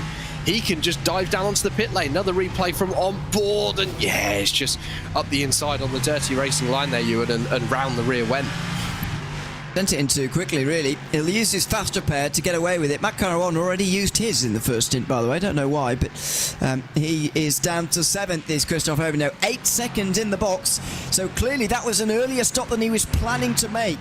And what that's effectively done now is given him a heavy fuel load compared to Matt Caruana's, which he'll be running dry for at least another 10 minutes, I would say. Maybe a little bit less, but we'll see how long Caruana leaves it. And so, in theory, Caruana will be quicker, and he might be able to jump the championship leader through this pit stop phase. Yeah, let's see. If Caruana's got some pace and he's got a little bit of clean air out front now, it could be a chance for him to really put his head down and get some good laps in here and take over the lead, as Michael Pedersen is down onto the pit lane for his second pit stop of the race. A driver we've seen in quite a lot of strife today and quite a lot of heavy fighting. Quite actually, probably the most aggressive fighting we've seen all season long so far. But for Michael Pedersen coming down to make his final stop, I think there could have been a little bit of damage, but I would expect the fast repair was taken at the last stop. Potentially one needed at this stop if he still has it available after quite a considerable amount of contact with Jeremy Rouleau just a little bit earlier on. But he's back out and running. 23-second stop, which is the kind of expected stop length for GT4 that we've seen so far, Ewan. Yeah. Expecting something similar to come very shortly from the two Impulse drivers in second and third, Thomas Marks-Burgess and Timo Hayden. Sasha Engelsson is going to leave it out longer, and this is the part of the race where he's going to start to gain back some of those time, that back time when he gets back into the lead, or should be in the lead. He should be a little bit quicker than those who have just stopped, as they will be on the heavy fuel load. And then he will be back into contention, he will hope. The leader comes in, Adam Isaacson makes his way in, and he took a little bit less fuel actually than the two impulse drivers, so they might carry on for one more. They might follow him straight in as well, and the answer is they'll go on for at least one more. So it's an impulse 1-2, but Adam Isaacson still controlling this race. And I think Sasha Anglesey, when he gets past Adam Isaacson, he has done now, so it's going to be an impulse racing 1-2-3, something we've seen quite a lot this season, but for the first time today, I do believe. So Thomas Marks Burgess leading Timo Hayden, the two teammates working together as they have been pretty much all race long here in the 72 and the 96 machines. A little bit of LMP3 traffic going to make their way around the outside. Looking back to Christophe Herbigno, he has dropped down back into the pack. He's now got to fight Mert Menderes and Julien Plumet. This could be where this hurts Christophe in his battle with Matt Caruana for the race lead. Leading this pack of three is his teammate Ewan, but there's a car in the middle he's got to try and get past, which is Matt Caruana's teammate, and I think Mert is going to make this incredibly difficult for Christophe to get past into T1 here.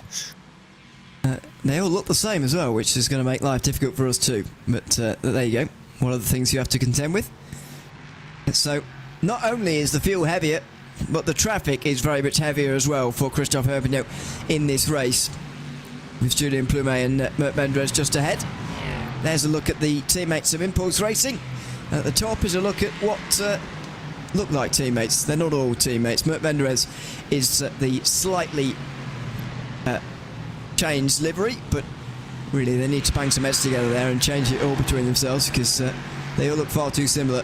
Christophe Herbigno's got the run off of turn 6 and 7 and should be able to have a go here into the hairpin. He's very close, but he's going to have to do it on the brakes. And he looks to the inside indeed, diving right down the inside. His teammate gives the room, they're three wide. Herbigno gives the space for two drivers on the inside, and in doing so nearly sends himself off the road. That was an awkward moment between the three of them, and that's exactly what happens when you dive down the inside on such a tight angle at turn 10.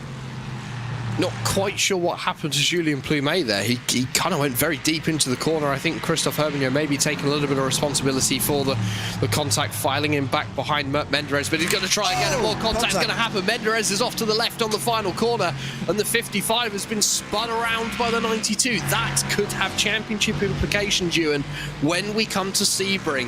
If Christophe Herbigno is handed a penalty for that contact, it probably would be very harsh, but he was not alongside into the corner, and I think he didn't have the right to try the move that he did, so could be handed a penalty here, Ewan, that could disqualify him from qualifying, put him on the back foot. Replay up on your screen, you can see Mert Menderes going to the inside. He's gone for the swing out into the corner, and Christophe Herbigno's seen a gap open, but that gap was always going to close, and I just don't know whether Christophe had the right to the corner. Yep, he did dive straight down the inside there, I would argue, when he really shouldn't have done, I'm afraid to say. So that could well be a penalty, I would argue, for Christophe Herbigno. We'll wait and see on that one. But for the moment, he's just got to focus on finding his way through the traffic in any way that he possibly can here, really. There's not a lot he can do about what's already gone in this race, but there's everything he can do about refinding some of those places again, because while he did have a good advantage over Matt Caruana, he can't particularly afford to let him have too many points back.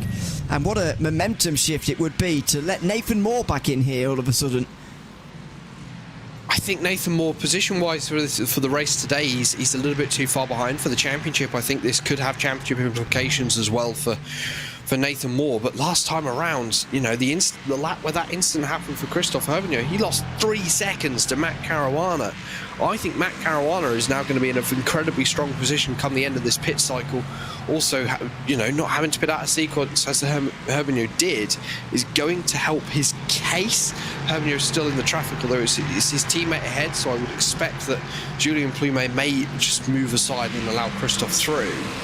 I'm very interested to see where the championship's going to be at the end of this race, Ewan, because I think the drop scores are going to move things around a little bit. Obviously, Nathan Moore's not had a great day. He's probably going to finish down in 4th, looking at the gap between him and Remy Fortin before Remy came down onto the pit lane this time around.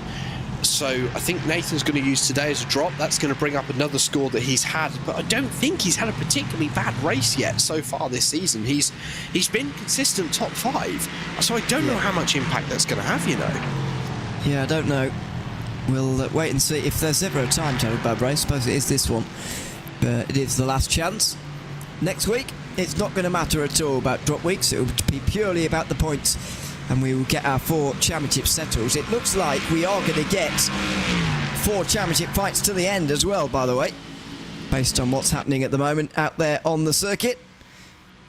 There'll be varying degrees of jeopardy for each of the 4 championship leaders, but I think we are going to see a fight between those gunning for the second title in the World Sportscar Championship. Ben Gregory's in for a 3rd time. He bed first time round into pit lane, unfortunately, but he's back on track again now.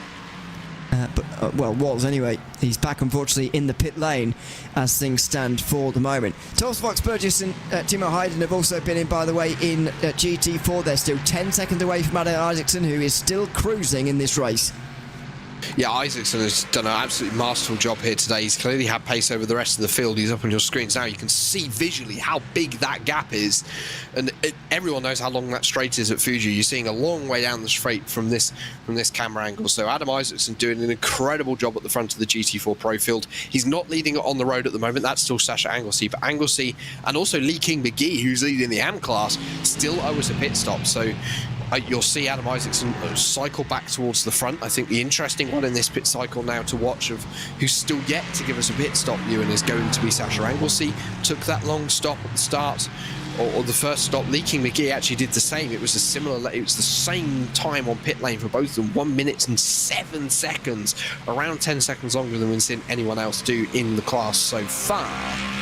So it's going to be interesting to see where Sasha Anglesey comes back out. Is he going to come back out around his teammates, and we're going to see Impulse line themselves up for a very strong 2-3-4 in this race, which I think is going to be about the best case scenario as we run with 17 minutes to go. It's still time for things to change. Still plenty of pit stops to happen. The top 5 have yet to come in for their final time, and Mads Kjelsen now makes it just the top 4 as the AM leader is in. This is the important moment. Matt McFarquhar is currently leading AM, but that's because he hasn't made his final stop either. He's got 30 seconds over Joost Bouwmeester, who should be the AM leader when this all shakes out. He's got quite the margin as well, as he is hoping to extend his championship lead over the likes of Herschel and Kjelsen. Let's see if he can do it, though. As we'll see this rejoin, we'll see if Joost Bouwmeester will still be in the lead in a few moments' time.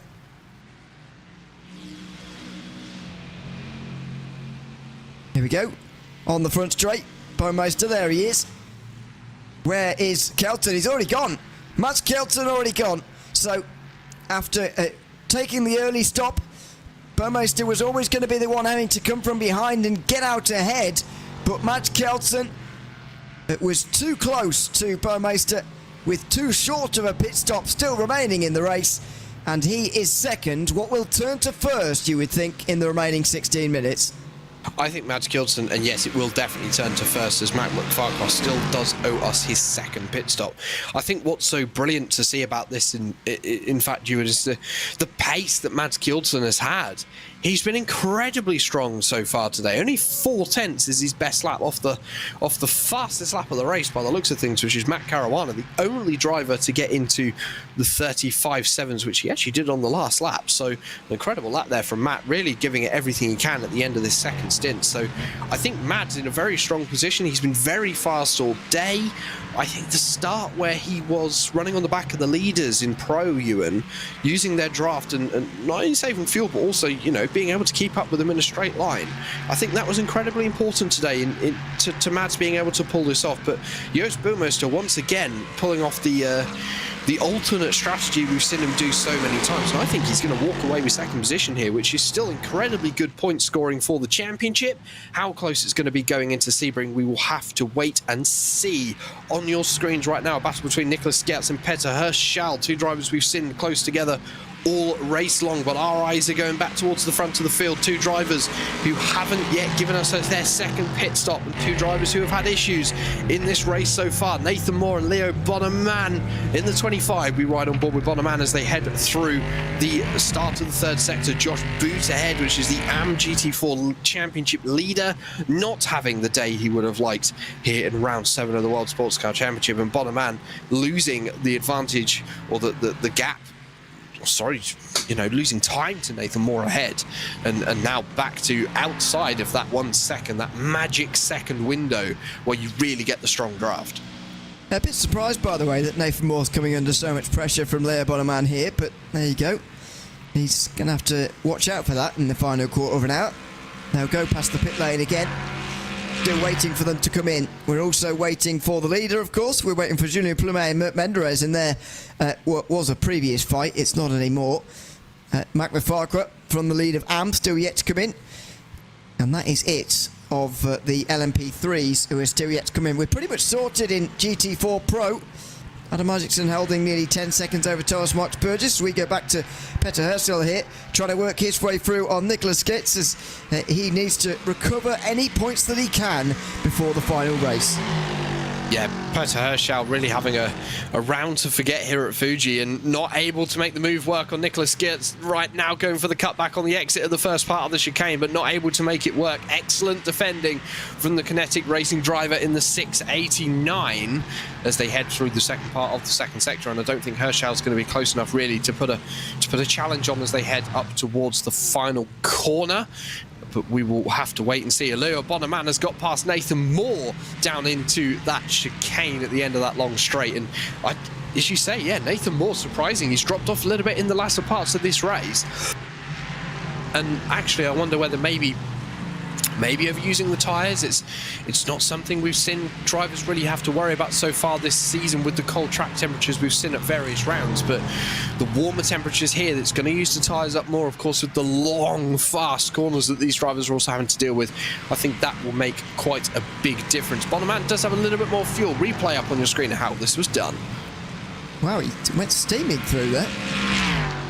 Not really sure how that happened. Well, Moore goes steaming back through straight away because Leo Bonneman still has to make a pit stop, as does one of the GT4s that's somehow got directly alongside him there on the pit entry. It is Jack Wilkins, I think, in the GT4 AM standings as we've got Nicholas Skitz around. Well, we were watching the battle between himself and Petter Herschel, who was looking for that 4th position. He's going to give the place back because clearly he feels he was at fault for that piece of contact. Yeah, that's a very sporting thing to do of Petter Herschel, and we haven't seen a good replay quite yet of what happened there between these two drivers. They were fighting very hard for tooth and nail into the corner, and Herschel's just a little bit too late on the brakes in the traffic, and around went Nicholas Skitz. And do you know what? Fair play to Petter Herschel for giving that position back. I think that's going to be noted by the stewards. I suspect that will get a no further action against that one if it doesn't get reviewed for that incident, because of the fact he has redressed the position. LMP3 AM, the lead, has gone back to Mads Kielsen, 16 seconds now over Joost Boermeester, which we knew would most likely be the case come the end of the race with 11 minutes to go. Christophe Herbignos, Julien Plumet. Herbignos finally got past Plumet. He has made his second stop. How far is he behind? He's 45 seconds behind Matt Caruana. Going to be interesting to see how that plays out. Bearing in mind he spent 39 seconds down on pit lane, Ewan. I think Matt Caruana is going to have a nice advantage come the time he gets himself down onto the pit lane. It should be any lap now. It should be, yeah. We're just 10 minutes away from the end now. And yeah, Caruana imminently will be making that final stop. So will Nathan Moore, Julien Plumet and Mert Menderes as well, who are the final ones in LMP3 yet to come in.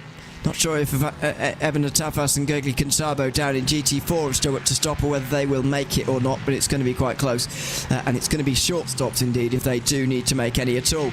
Big slide on the way into the penultimate corner there for Matt Caruana as he's pushing home this advantage. He's been on lower fuel than Christophe Herbignos for quite some time, so he'll be hoping that his lap times have been enough to execute an overcut. He pulls to the right hand side, Not to make an overtake, but instead to come into the pit lane, and now the moment of truth in this race. He needs six laps of fuel, really, does Matt Caruana, to get the end. It's only 10 minutes. This is going to be an incredibly short stop for the 17s. Christophe Herbigno is only now coming into sector 3 at turn 10 into the chicane. So I think Matt Caruana is going to be pretty comfortable come the time he exits the pit lane. Obviously going to be one of the final pit stalls as well because of the qualifying position that he started in. Of course, come the race in iRacing, the pit stalls are ordered in your qualifying order. So if you're pole position, you do get the last pit stall right at pit exit. Nathan Moore is on your screens running down the main straight. I think he may inherit the lead. I don't think he will actually, no, because Matt Caruana back out onto the racing surface. Christophe Herbigno has only just come out onto the main straight, so Matt Caruana's advantage is so big, he's got a whole pit stop over Nathan Moore. Nathan Moore might be saving fuel heavily here. I think that's Mac Farquhar who's just went down his inside. Maybe you were right that he was going to go for a one-stop. We'll have a look at a few minutes' time as we watch a spin here to the inside. That's Christophe Herbigno. Oh. So that's one of the reasons why he's not in the lead anymore. And he's lucky again to get away with that too. Oh, Matt Caruana's off. Matt Caruana's off the road. He got out into the lead of the race and he's got off at the very same corner. Would you believe this race? Matt Caruana, it's with traffic this time. Through Coca-Cola curve, Matt Caruana sees his lead dissipate in rapid terms. It's a slight slide from the Mercedes GT4 that has taken Matt Caruana out of the lead in this race. And Caruana, he's only 2 seconds behind Nathan Moore, but if Nathan Moore is saving, by the way, he's still got a lot to save here, Ewan. 5 laps left after this one for Nathan Moore to complete. That's going to put him at about 29 lap stint, which we haven't seen so far yet this race. I think it's going to be quite tight for him to do that, but clearly something he could be attempting, and I think could have the gap to do it. But Matt Caruana, 2 seconds behind. I think if Nathan Moore is saving, Caruana should be able to quite comfortably get the lead back.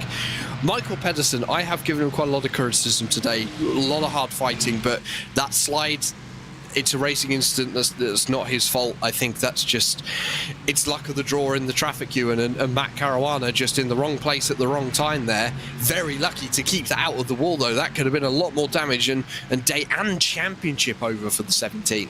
Well, even without that wall contact, the contact between the cars themselves wasn't insignificant, so that's worth bearing in mind too. As Julien Plumet, by the way, gets out the way of the 3 guys who might well stand on the podium by the end of the day. He's lucky as well, Caruana, that bit of car-to-car contact didn't do much damage, or at least it doesn't look like it's done much damage on first evidence here. No, I don't think it has. We'll have to see what the lap times are looking like in a couple of laps once he's settled back into it. Of course, after an incident like that, it does take a little while for you to get your head back in the game. You've got to settle yourself down, settle the nerves, especially with such a short amount of time left in this race, knowing how much of a lead that Nathan Moore has, or to be honest, very little of a lead that Nathan Moore has. You can see them coming into the background of your screen just there. They're split by 2 cars on the circuit at the moment as the traffic is getting in the way. So, you know, Matt Caruana, he's got to very much compose himself very quickly here to get himself back into a position where he can challenge for the lead. With 4 laps left in this race at the line for the LMP3 leaders, I think Nathan Moore is going to be cutting it incredibly fine on the fuel to get this one home in one stop. Could be done, but still a lot of work to do. Thomas Mark Burgess, Timo Heider running an Impulse Racing 2-3. Sasha Anglesey, their teammate, you can see behind in 4th position. Gained back a little bit of time in the last pit stops, Ewan, but wasn't enough to get himself into the battle for the podium. There's Nicholas Gates going around at the hairpin chicane complex thing at the end of the first part of the 3rd sector. Gap down to 1 second as the race leader gets behind these 2 Impulse cars, limiting the damage to Adam Isaacson. It looks like he's going to win in GT4 Pro. I'm interested to see how much Nathan Moore is saving here. The thing I noticed immediately, first of all, was when he let that LMP3 past a couple of laps ago. Although it was brief, he still had to lift off very early, and he was happy to do so as well. So I just wonder, you know, how much he's having to save at the moment, or whether he's completed it all in the past. Because oh dear, his Caruana's off the road there, trying to pass around the GT4s. Needs to be careful with doing that before he gets in trouble. Yeah, I think Caruana may be taking quite a lot of risks at this point. He clearly wants this race win. He doesn't have Mac Farquhar between them to really put in any issues. In fact, they're running basically line astern now. There's going to be traffic through the second sector, probably going to get them on the main straight, which is actually going to be the car of Adam Isaacson leading the GC4 Pro category as it stands. Still got a nice comfortable 10-second lead out at the head of that field. Now, I want to know what's currently going through Nathan Moore's head. He's 26 laps into a stint. Does he know he can get to the end from here and he's picked up the pace a little bit? Or is he going to risk it? Is it going to be coming home on fumes, Ewan, to get that car across the line? Well, there's 3 laps to go in round 7 of the World Sports Car Championship's second season. And the closest finish so far may well be upon us. Matt Caruana chasing down Nathan Moore after an incident through Coca-Cola a few laps ago with Michael Pedersen. Matt Caruana found himself in the wrong place at the wrong time. He ended up spinning around and finding himself behind Nathan Moore, who's only made 1 stop today. Conventional wisdom says that will never work, but today it might just be the winning formula. Caruana closes half a second behind, and with only a couple of laps to make this move, he's really got to make this impression very quickly, as Nathan Moore, seemingly, as you say, might well have saved the fuel here to get home. He's beginning to up the speed. It was very close to getting to halfway on the first set of stops, and of course with the outlap as well, that uses quite a considerable amount of fuel, more than most drivers probably think. So I think it's going to be very close as to whether Nathan Moore makes it. He's going to have 2 more laps remaining at the end of this race. Matt Caruana clearly has the pace, but he's got a little bit slidey through 13 as they head up through 14, and Matt Caruana's tyres starting to scream for mercy. Not sure that could be the blocker here for Caruana getting back into the lead, but if Nathan Moore has to save, he's not going to be able to save. He's not going to be able to defend. And that wasn't a good run onto the front straight for Nathan Moore, as he had to work his way past one of the GT4s. That was Jack Wilkins. Not a lot that Nathan Moore could have really done about that. Matt Caruana will be closing in now as a result. What's his straight line speed like here, Matt Caruana? He's going to be gaining in the slipstream. Nathan Moore's going to have to defend here, surely. He doesn't even pull it to the right-hand side. Matt Caruana getting down the inside into turn 1.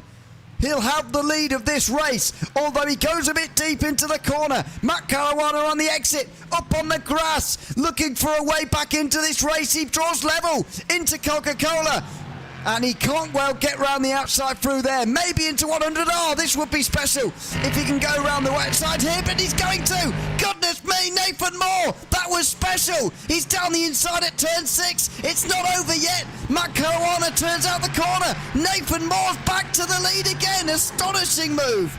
Very, very good racing between these two. They're still side by side coming down towards turn number 10. Matt Caruana looking to the inside this time. Nathan Moore on the outside.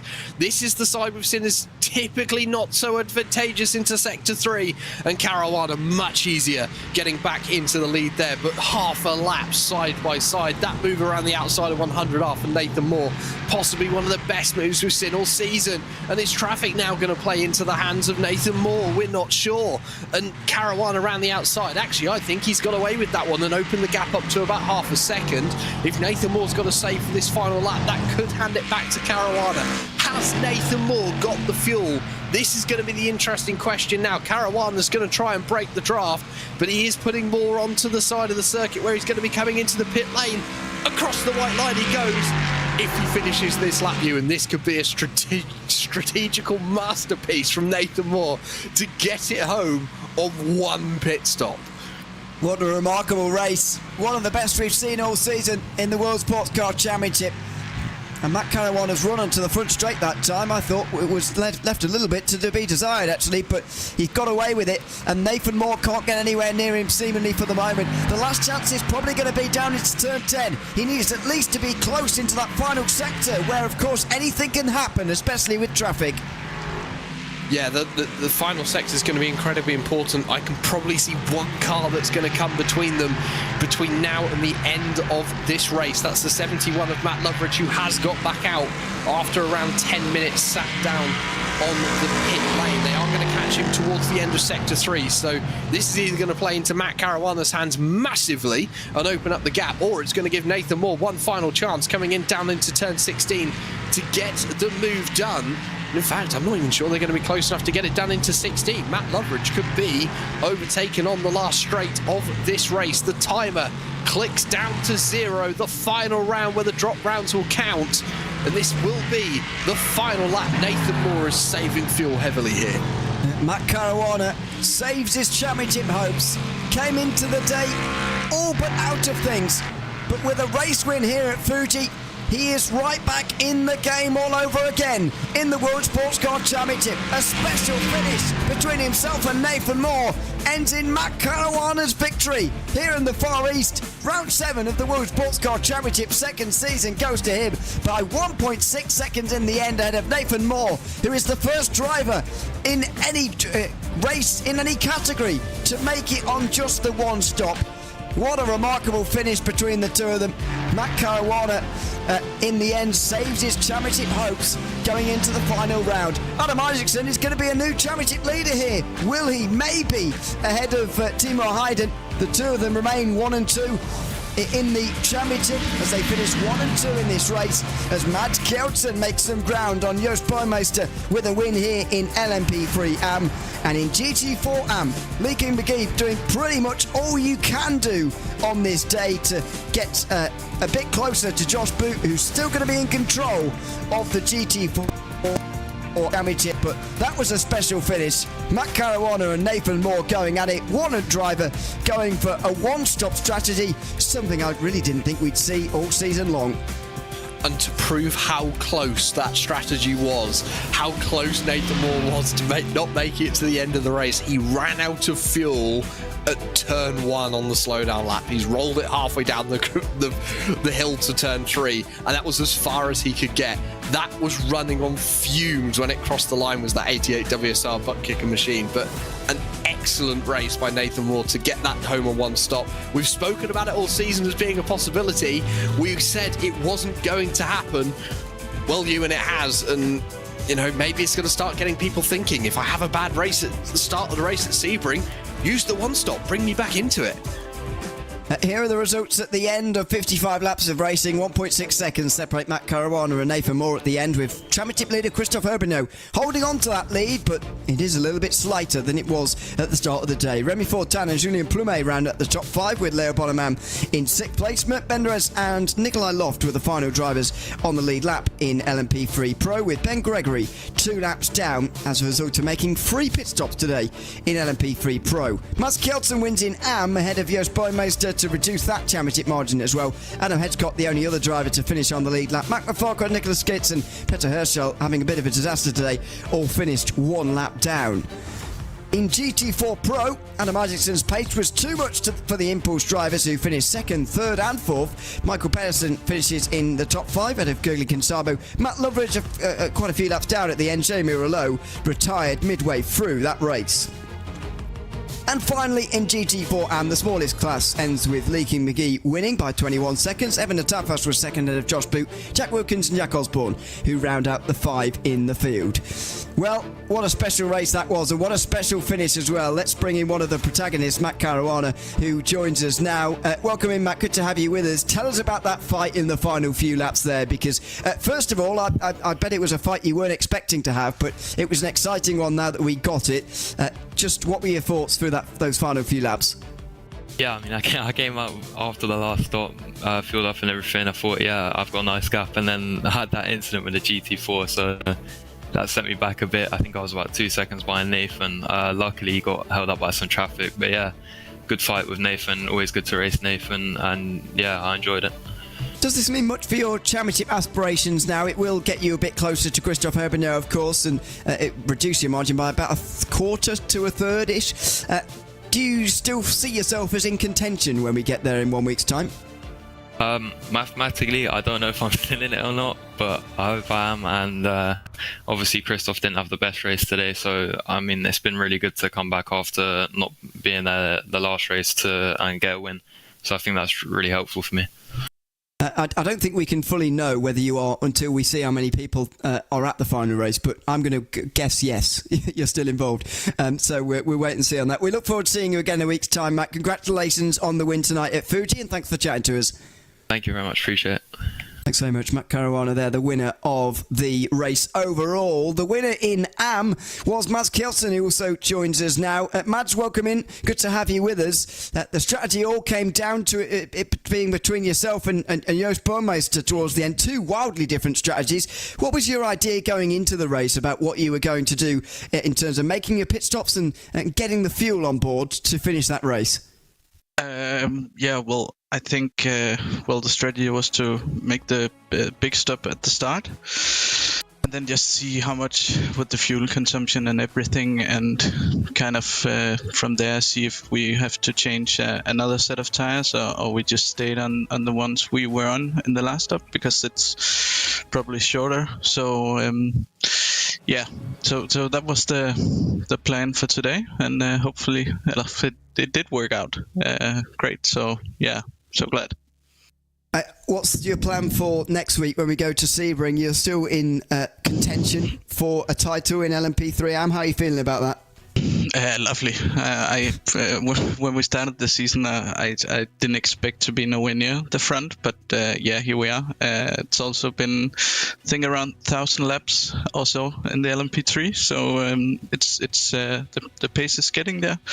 But just a lot of practice and checking the different strategies and what's make the best out of the next round. Well, we look forward to seeing you there in a week's time, Mads. Congratulations on the win in LMP3 AM, and we look forward to seeing you there at Sebring. Yeah, thank you. Thanks very much, Mads Kjelsen there, the winner of LMP3 AM. And we're going to keep it Scandinavian. From the Dane to the Swede, it's Adam Isaacson who wins in GT4 Pro, and he also joins us now. Congratulations, Adam, on the win.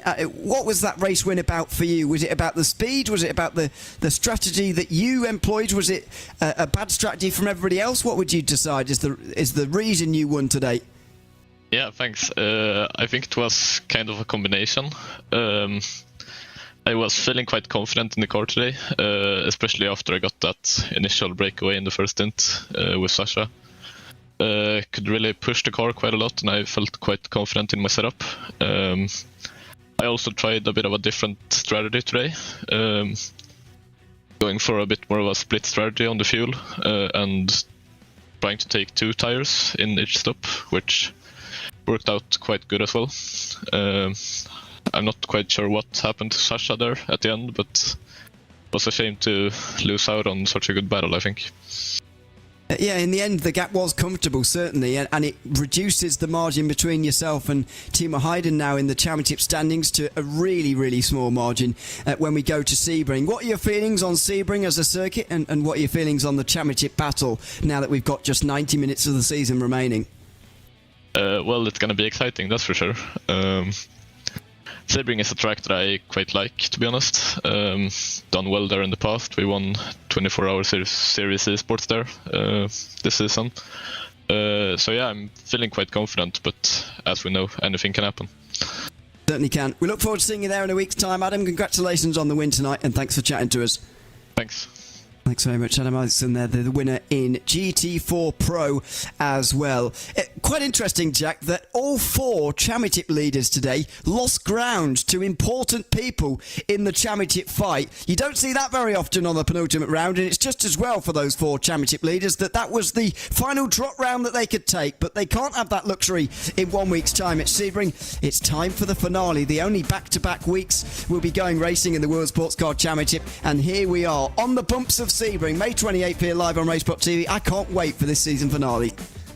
Neither can I, and I think, as you say, some drivers have had fantastic seasons up to today. It's all gone wrong today. They've got to pick themselves up. They haven't got 2 weeks to do it. They have 1 week In 7 days' time, we will know who will be the world sports car champion in each of the categories. The points are close. I think it's going to be an excellent last round. I think a lot of drivers are going to be going into it knowing that they have a chance, and anything can happen. We've seen it today, and I think it's going to be a brilliant event. It's Matt Caruana's day in the shadow of Mount Fuji, but as far as the championship's concerned, everyone's still in the shadow of Christoph Urbino. He retains the championship lead heading into the final round at Sebring. It's no week off this time round. Make sure you come back same time, same place next week for the final instalment of the World Sports Car Championship's second season for the 8th round this time round at the bumps of Sebring. A big thanks to everyone who's been tuned in over the course of the evening. I've been Jan Leary alongside Jack Stiles, and Hugo Louise has been behind the cameras for this round of the championship. Just 7 days await us until the season finale. I hope to see you then. Goodbye for now.